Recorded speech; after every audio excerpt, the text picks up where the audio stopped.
we can talk about conferences all the time, but let's talk about like funding at conferences. Have the investors in this place ever met someone at a conference and invested in them over the next 12 months? Oh, absolutely. Yeah. I mean, in the springtime, Health WildCatters is all about finding the greatest entrepreneurs. The biggest problem for us is, by definition, they're really, really early.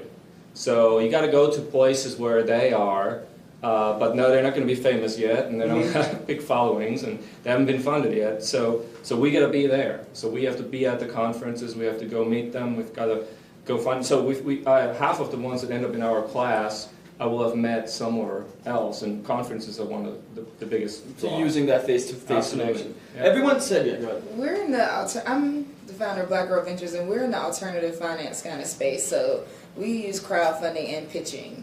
And so when I'm in these spaces, I'm meeting minority founders, which it's rare. We focus on Black and brown women. And like certain conferences, it may be only 3 of us.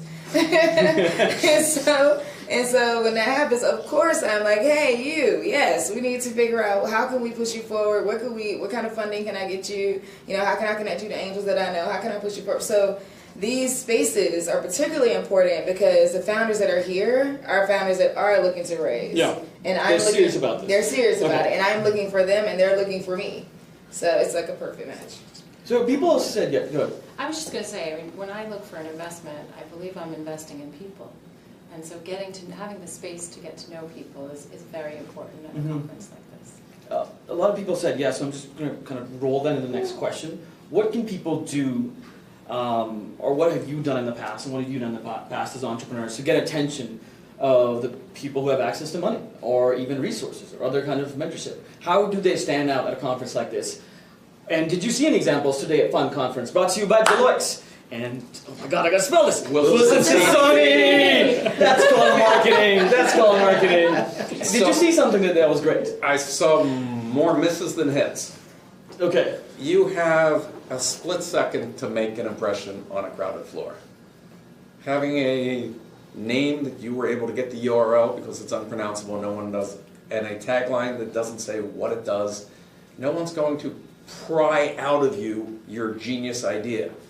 So, have your elevator pitch down and be able to do that one sentence 1,000 times all day long. So by the end of the day, the 2 booths next to you can switch and they can do and talk about your business. And the more clear you can make it, everybody walking by is not interested in your business. So you need to separate those that are looking for something in that sector from those that will never be. Yeah. And I literally had some conversations with people where I'm like, I still have no idea what they do, and I'm rooting for them. Yeah. Right? Yeah. I like you, want to give you money, but what do you do? Do your homework on the speakers, and don't come and try to pitch me, right? Like, just come and talk to me. I'm a person, you're a person.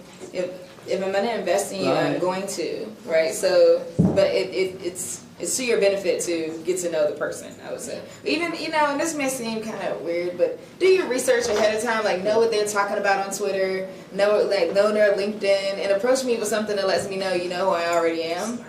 And that I'll probably be more intrigued to keep talking to you.